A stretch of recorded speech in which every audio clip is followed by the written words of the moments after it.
Hey T&T, welcome to another Awana video. Glad to have you with us this week. Before we get started, I wanted to remind you that we are actually taking next week off of Awana. All right, now, originally back when we were planning the calendar out in August, we were hoping that we'd be meeting in person again by this time, which didn't work out because of the way that the pandemic turned out. But we had originally scheduled next week off to account for February break that a lot of schools celebrate. And we decided that it would just be best that rather than totally changing the entire calendar, that we would just go ahead and use next week as kind of a break. If you're behind on your verses, we hope that you would take advantage of that time to catch up on those verses, that you would try to find ways that you could make use of that week that's off. However, we wanted to let you know, or remind you rather, that the schedule that we gave you at the beginning of the year, that is still being followed. So next week there will not be a new video released, all right? However, we will be back in March. So we're taking next week off, so no video coming out on February 26th, but that first week of March, there will be a new video posted. Also, if you're watching this video on the day it's released, February the 19th, we have family night out tonight, and we can't wait to see you there so we can give you some Awana dollars. You can buy stuff at the Awana store. It's going to be an awesome time, all right? Now, for the past several weeks now, 7 weeks I think, this is the 7th week of this, we have been talking about what we call the story of redemption. It's a story that's true throughout the entire Bible. It starts all the way in the beginning in Genesis 1, and it talks about how you and I were made in God's image. How we're different than everything else in creation because God made us different. He made us in a very special way. And because we're made in God's image, Satan despises us, he hates us, and he's trying to destroy us. In fact, he was successful in deceiving the first man and woman, Adam and Eve, and tricking them into sinning against God and getting kicked out of the Garden of Eden. And because of that, sin has passed to every single human being, basically the same way that you have your mom and dad's eye color or hair color or their height or the shape of their nose, whatever. That's gotten passed down from the first man and woman to every other human being to ever live. Sin comes to everyone, and death comes to everyone. And that's really dark and gloomy, but the story of redemption means that things get better, and they go from being really dark and gloomy to being a total 180 back to the best thing possible. And it started with Jesus, who died in our place because we kept inheriting death, and so he died on the cross so that we could be forgiven of our sins and we could avoid the separation from God that Adam and Eve set us down a path toward. In addition to that, we learned last week that Jesus is going to spend the rest of eternity with us. That even though right now we are separated from Jesus, where we have a relationship with him, but we're not there in person with him, there is a coming a day where he will call us back into the heavens, and we will be reunited with him forever. But how will we be reunited with him? Where will we be reunited with him? And when will we be reunited with him? That's what I wanted to talk about today with you guys. But first, I want to ask you a question, and then we'll start on the verse. Don't worry. My question is, what would it be like to live in the Garden of Eden? Can you imagine if we got to live in the Garden of Eden today? Like, let me paint a picture for you. There's 7 billion people in the world today. Can you imagine 7 billion people living together in the Garden of Eden? I mean, that sounds a little bit crowded, right? But here's the thing. Adam and Eve, they weren't supposed to just live in the garden. They were supposed to be taking care of the garden. And as a matter of fact, they were supposed to be planting and growing the garden, stretching the garden out until it covered the whole world. Can you imagine a whole world that was one big Garden of Eden? Well, that wouldn't be very cramped for 7 billion people to live in now, would it? But it would be amazing. Think about what Adam and Eve got to do in the Garden of Eden. Anytime they were hungry, they just walked up to a tree and they picked off whatever fruit they wanted to eat. Every tree except for one, right? And in addition to that, they got to just hang out with animals. Animals were good to them, polite to them. They weren't mean or hostile. Now things are much different. But also Adam and Eve never had to worry about sin or sickness or death. Life was paradise. It was fun. It was great. They got to talk to God whenever they wanted to because God would come down and spend time with them in his garden.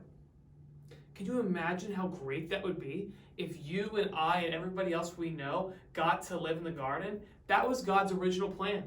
God's original plan, like we just said, was that the garden would slowly expand as Adam and Eve made more people, and their kids and grandkids and everyone else made more people. And then all these people would live in a garden that we all continually grew and expanded further and further outward.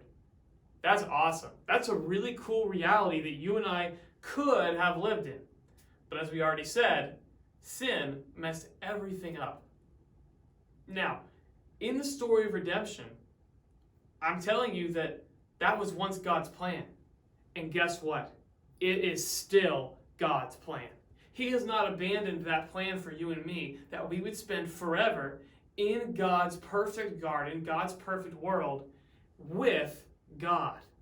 With no more sin, no more death, no more pain, and just complete harmony between us and God and us and his creation.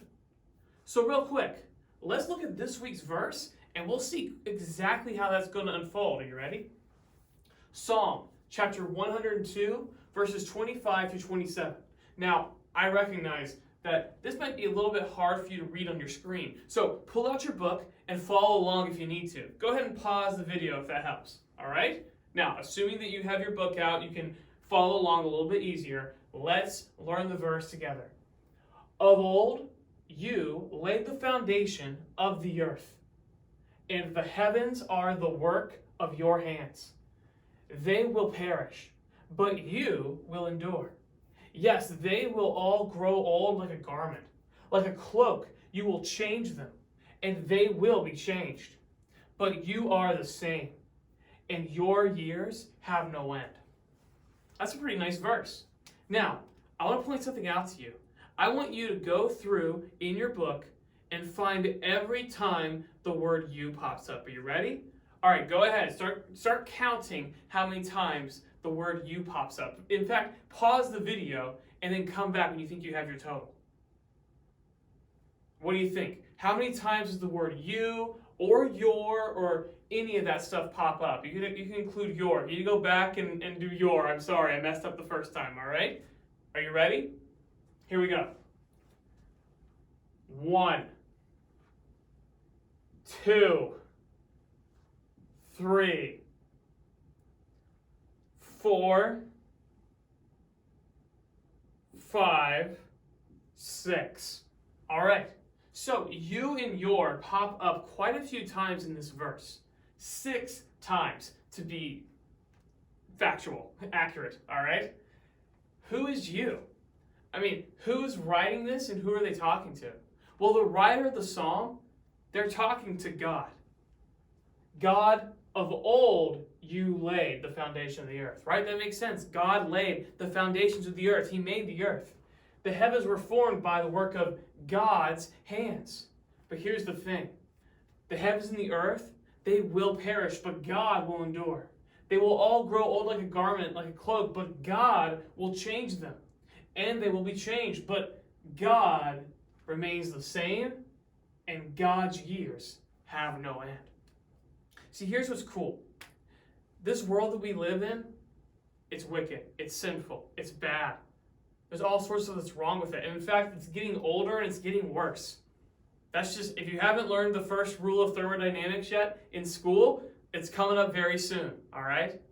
Things are continually getting worse and worse. Pretty sure that was the first rule of thermodynamics. Might be the rule of entropy. I haven't been in that form, I haven't been in a science class in a long time. I'm sorry if I got that wrong, all right?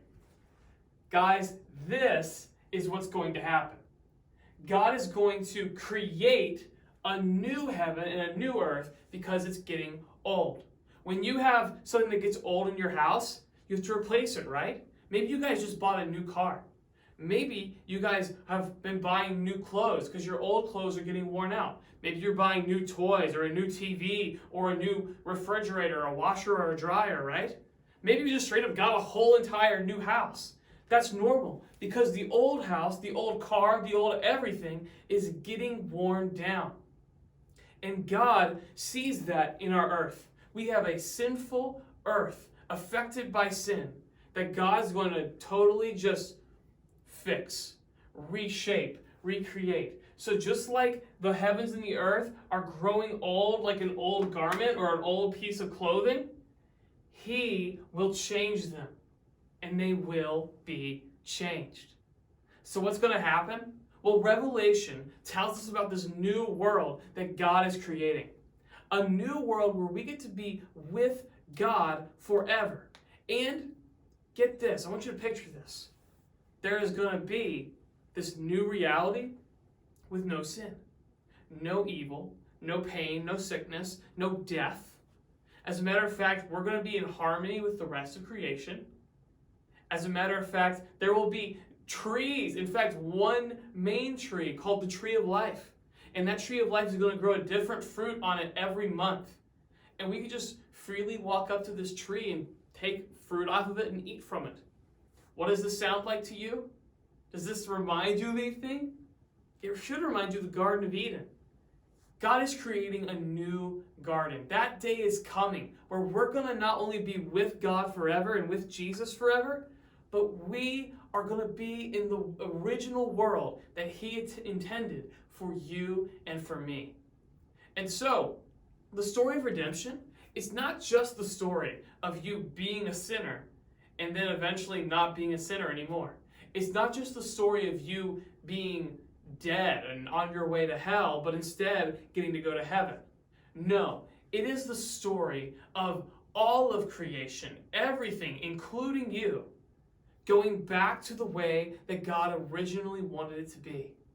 Going back to, instead of being removed from God and cast out of a garden like Adam and Eve were, you getting to be in this garden and live in this garden forever and ever.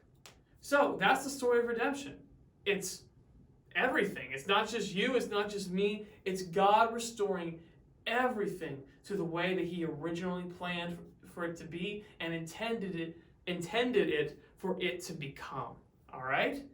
So, good luck working on this verse, all right? It's a little bit long. Last week's verse was a little bit long too, but hey, guess what? You have a break coming up, right? So use that extra week that we don't have a new verse coming up to really polish off those verses to get them good, all right? And I have full confidence that you'll be able to get this verse. Now you understand what it means a little bit better. So, best of luck to you. Keep working hard, and we'll see you in 2 weeks, unless we see you at Family Night Out tonight, in which case we'll see you tonight.